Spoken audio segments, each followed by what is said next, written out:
الرحمن الرحیم۔ خیبر ترجمان ٹیلی ویژن کے معزز ناظرین السلام علیکم، میں ہوں سنگر خان اور امید کرتا ہوں کہ آپ لوگ خیریت سے ہوں گے۔ ناظرین کرام، پاکستان میں مدارس رجسٹریشن بل ایک مسئلہ ہے اور اس مسئلے پہ آج گفتگو کے لیے ہمارے ساتھ موجود ہے جمعیت علماء اسلام سے تعلق رکھنے والے امان اللہ حقانی صاحب۔ سر، ہمیں وقت دینے کا بہت شکریہ۔ سر، پہلے تو یہ فرمائیے گا کہ یہ جو مدارس رجسٹریشن بل ہے، آپ کیوں جو 1860 کے سوسائٹیز رجسٹریشن ایکٹ ہے اس کے اندر کیوں آپ مدارس کو لانا چاہتے ہیں؟ بسم اللہ الرحمن الرحیم۔ دراصل ہم اس کو اب نہیں لانا چاہتے، یہ جب سے پاکستان بنا ہے اور پاکستان سے قبل بھی، بننے سے قبل بھی مدارس اسی سوسائٹیز ایکٹ کے تحت یہ اس کی رجسٹریشن ہوتی تھی، لیکن بہت طویل عرصے سے بیوروکریسی، اسٹیبلشمنٹ اور ہماری وہ حکومتیں جو باہر ممالک، عالمی اداروں کے اشارے پہ اس طرح اقدامات اٹھاتی رہی ہے کہ وہ چاہتی ہے، وہ حکومتیں، کہ مدارس کی آزادی اور اس آزادانہ کردار کو سلب کرے۔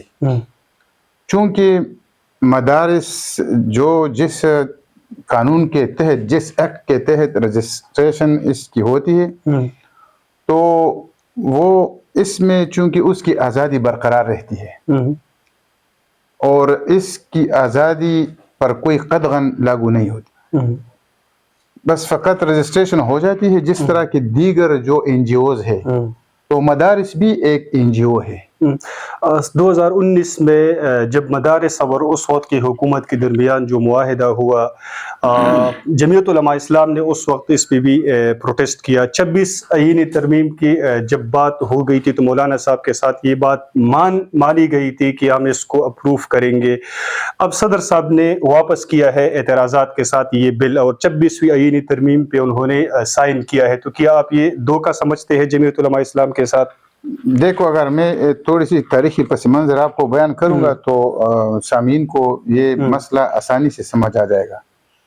تو یہ مسئلہ جو ہے نا، یہ اس کی مدارس کی آزادی کو سلب کرنا، اس پر قدغنیں لگانا، یہ چونکہ ساری حکومتوں کے مقاصد ہے، مقاصد میں سے، لہٰذا ہمارے مدارس کے جتنے محتممین ہیں اور اتحاد تنظیمات مدارس جو بہت بڑی تنظیم ہے مدارس کی، یہ اس مسئلے میں بہت حساس ہوتے ہیں۔ اور جب عمران خان کی حکومت آ گئی 2019 میں، تو انہوں نے اس پر بہت اصرار کیا کہ عالمی اداروں کا پریشر ہے اور FATF کا مسئلہ ہے، اور اسی وجہ سے ہم چاہتے ہیں۔ سر، اس میں ایک چیز ایڈ کرتا ہوں، GHQ کے اندر ایک میٹنگ بلائی گئی تھی اور باجوہ صاحب نے خود اس کو چیئر کیا تھا، اس میٹنگ کو۔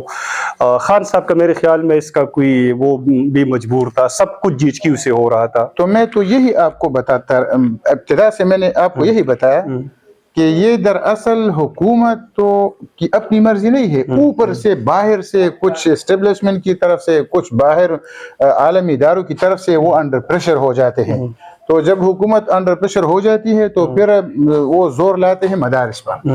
تو 2019 میں جب یہ مسئلہ پیش آیا اور انہوں نے بہت اصرار کیا کہ آپ مدارس کو وزارت تعلیم کے ساتھ کر لیں، تو مدارس کے یہ اتحاد تنظیمات مدارس کے جتنے ذمہ داران تھے، انہوں نے تو پہلے اس سے انکار کیا، لیکن جب انہوں نے بہت اصرار کیا تو انہوں نے مشروط رضامندی کا اظہار کیا کہ ٹھیک ہے ہم کر لیں گے، لیکن یہ ہماری رضامندی اس کے ساتھ مشروط ہوگی کہ جب ہمارا اور آپ کا آپس میں جو بھی وہ معاہدہ طے ہو جائے تو آپ اس کی پابندی کریں گے اور اس سے آپ فرار کا راستہ اختیار نہیں کریں گے۔ لیکن پھر ہوا یہ کہ ان کا آپس میں جو معاہدہ ہوا، اس میں بہت اہم باتیں تھی۔ معاہدے کی ایک اہم شق یہ تھی کہ یہ مدارس جو پہلے سے رجسٹر شدہ ہے، ان کی رجسٹریشن فوراً بحال کیا جائے گا۔ اور دوسری بات ہے کہ جتنے مدارس کے اکاؤنٹ بند ہو چکے ہیں، ان کے اکاؤنٹس کو آزاد کیا جائے، اس پر پابندی اٹھائی جائے۔ انہوں نے کہا بس ٹھیک، یہ ہمارا اور آپ کا یہ معاہدہ ہے۔ تو جو ہی انہوں نے پہلے یہ اقدام اٹھایا، اس معاہدے کے بعد اور مدارس کا جو فریق ہے اتحاد تنظیمات مدارس، ان کو اعتماد میں لیے بغیر انہوں نے سب سے پہلے اقدام اٹھایا کہ مدارس کے لیے انہوں نے ایک ڈائریکٹریٹ جنرل قائم کیا، جس کا انہوں نے ڈی جی ایک ریٹائرڈ جرنیل کو مقرر کیا۔ اب ایک ریٹائرڈ جرنیل کا مدارس کے انتظامات کے ساتھ کیا تعلق ہے؟ پہلی بات تو ہے۔ دوسری بات ہے کہ انہوں نے یہ کہا کہ یہ ہے ڈی جی آر ای، یعنی director general for religious education. اب اسی اقدام کی وجہ سے مدارس کی جتنے ذمہ داران ہیں ان کو پھر ان کے جو خطرات تھے انہوں نے بھانپ لیا کہ ابھی ہمارے دل میں جو خدشے تھے وہ ظاہر ہونے شروع ہو گئے، کیونکہ اس کے ڈائریکٹریٹ جنرل کے قیام کی ضرورت کیا تھی؟ جس طرح دیگر تعلیمی اداروں کی رجسٹریشن ہوتی ہے اسی طرح یہ بھی رجسٹر ہونا چاہیے۔ تو انہوں نے ایک اقدام یہ اٹھایا، اور پھر بہت طویل عرصہ تک انہوں نے نہ مدارس کے وہ رجسٹریشن کو بحال کیا، نہ ان کے اکاؤنٹ کو بحال کیا۔ تو ہمارے بڑوں نے کہا کہ یہ تو آپ معاہدے کی خلاف ورزی کر رہے ہیں، آپ تو فرار چاہتے ہیں، اور آپ کے جو پس پردہ جو مقاصد ہے وہ اشکارا ہو رہے ہیں۔ تو اسی وجہ سے انہوں نے کہا کہ ہم اس طریقے سے رجسٹر نہیں ہونے دیں گے۔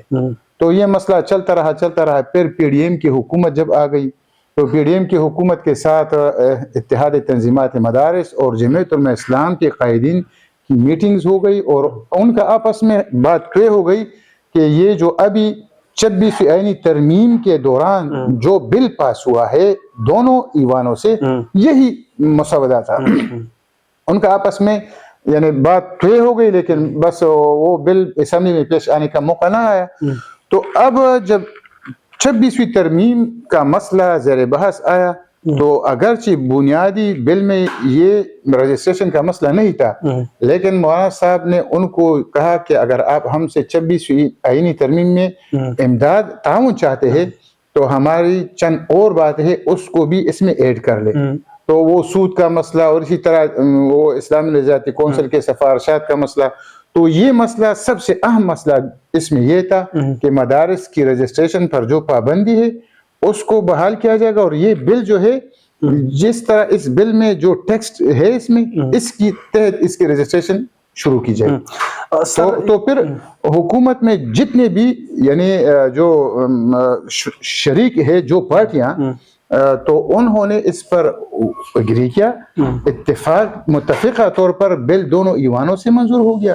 اب جب دونوں ایوانوں سے منظور ہو گیا ایک معاہدہ کے تحت، ایک انڈرسٹینڈنگ کے تحت، تو پھر یہ کیا وجہ ہے کہ صدر زرداری صاحب نے اس بل کو ایک دفعہ واپس کیا؟ اس کو تو یہ کہا کہ اس میں کلیریکل غلطی ہے۔ یہ تو ایک سوال ہے، یہ تو ہم آپ سے پوچھیں گے کہ وجہ کیا ہے کہ انہوں نے اس کو واپس کیا، اور ساتھ جو اس کے ساتھ جو عین تھا اس پہ سائن کی گئی، ایشو کیا ہے؟ اس کی وجوہات تو مختلف ہو سکتی ہے۔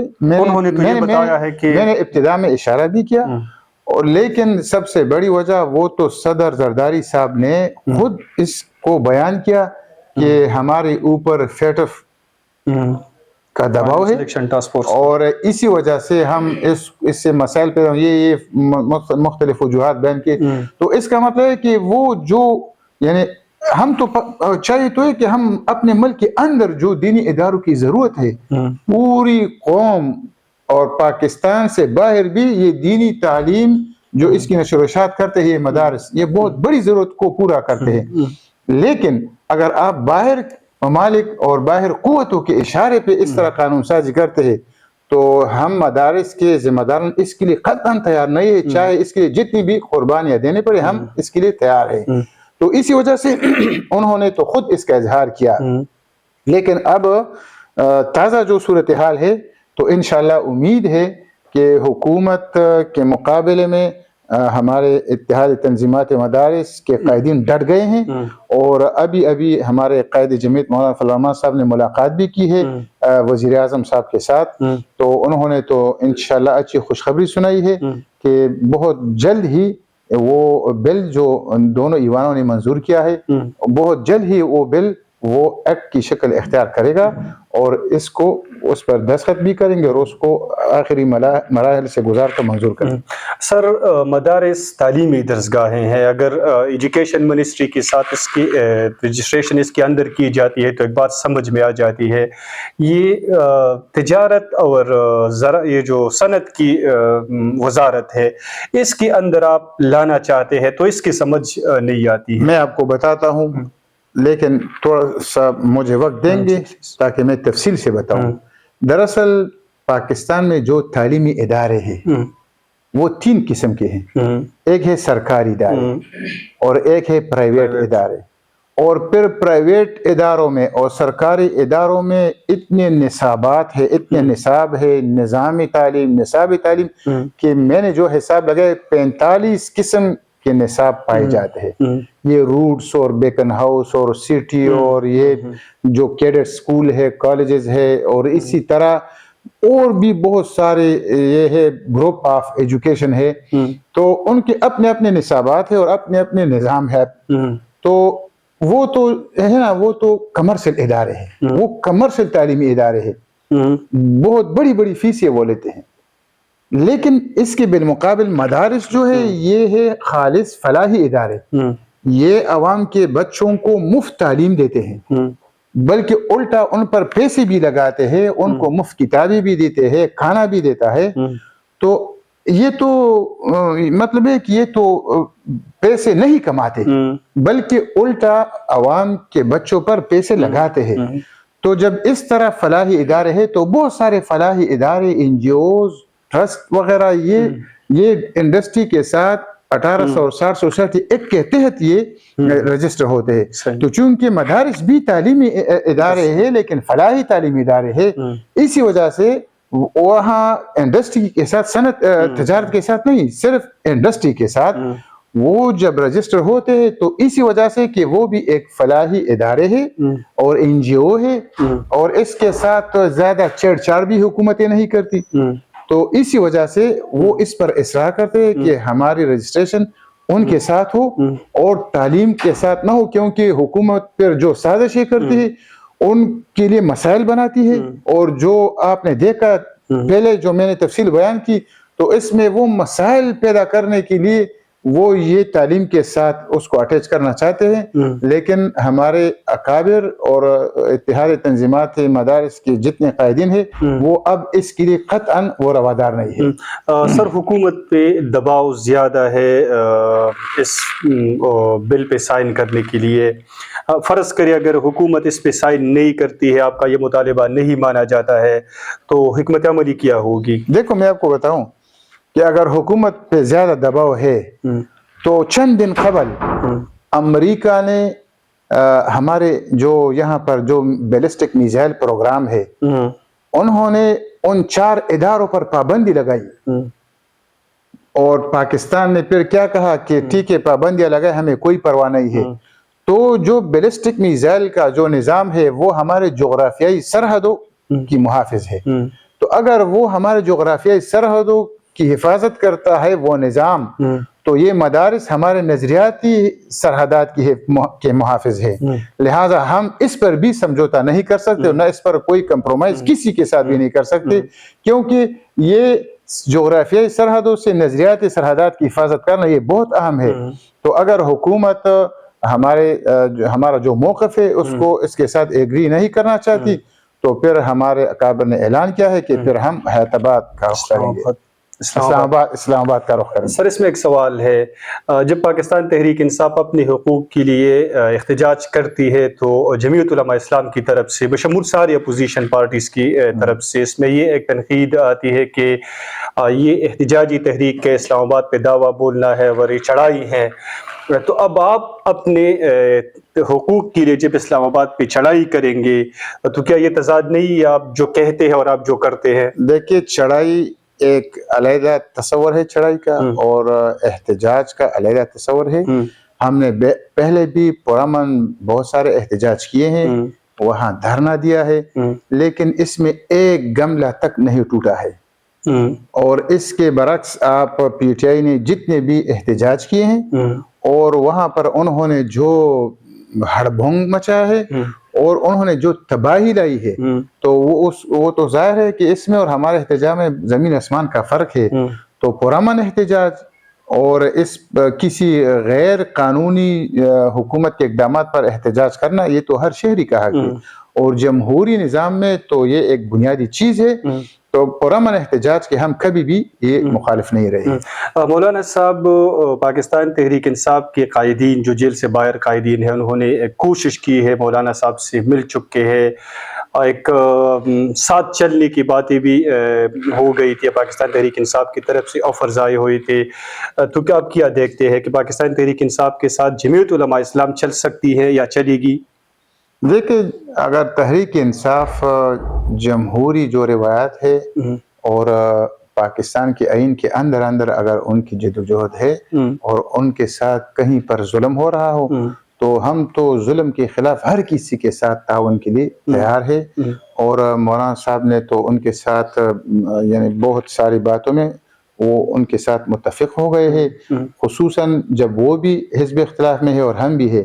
تو جمہوری روایت ہے یہ ہے کہ حزب اختلاف کو مضبوط کرنا چاہیے, لیکن باوجود اس کے کہ حزب اختلاف کے اندر بھی جماعت آپس میں نہیں مل رہی ہے. نہیں, اندر نہیں, اصل میں پی ٹی آئی کا مسئلہ یہ ہے کہ ان کا جو قائد ہے وہ ہے جیل کے اندر, اور یہاں ان کی جو قیادت ہے ان کے آپس میں اتفاق نہیں ہے, اس کی قیادت کا آپس میں اتفاق نہیں ہے. تو اس نے بھی مسئلے کو بڑا گمبھیر بنایا ہے, تو یہ بھی ایک مشکل ہے. چند روز پہلے چند باتیں آئی تھی کہ مولانا صاحب نے اڈیالہ کے اندر عمران خان صاحب سے ملاقات کی ہے, کیسے دیکھتے ہیں اس بیان کو؟ مجھے اس کا پتہ نہیں کہ ملاقات کی ہے یا نہیں, یہ مجھے اس کی حقیقت کا کوئی پتہ نہیں. اگر فرض کرے یہ ایک ماحول بن جاتا ہے کہ جس میں پاکستان تحریک انصاف اور جمعیت علماء اسلام بشمول پاکستان پیپلز پارٹی حکومت بنانے کا ایک آپشن ہو, تو آپ اس حکومت کا حصہ بنیں گے؟ وہ تو دیکھیں, ہماری پارٹی کا اپنا شورا ہے, وہ تو شورا میں یہ مسئلہ زیر بحث آئے گا. اگر شورا نے فیصلہ کیا تو پھر وہ اس فیصلے کے تناظر میں پھر ہم دیکھیں گے کہ وہ کیا فیصلہ کریں. خبر یہ ہے کہ اسٹیبلشمنٹ پاکستان مسلم لیگ نون کی کارکردگی سے مطمئن نہیں ہے اور ایک دوسری آپشن پہ وہ سوچ رہی ہے, اور جس میں ان تینوں پارٹیز ہیں ان کی حکومت بنانے پہ ایک غور کی جا رہی ہے. دیکھیں, یہ اسٹیبلشمنٹ جو کچھ کر رہی ہے, ہم ضروری نہیں کہ ہم ان کے ساتھ اتفاق کریں اور نہ ہم ان کے ڈکٹیشن پہ چلیں گے. تو ہماری جمعیت علماء اسلام کی پالیسی ہے, آزاد پالیسی ہے. 2022 میں vote of no confidence establishment کے ڈکٹیشن پہ جمعیت علماء اسلام نے دیا تھا. نہیں, اس وقت جمعیت علماء اسلام کا جو سٹانس تھا وہ تو عمران خان کی حکومت 2018 کا جو الیکشن تھا اس کو ہم نہیں مان رہے تھے, ان کے نتائج کو. تو اس کے خلاف ہم نے ایک مسلسل طویل تحریک چلائی تھی.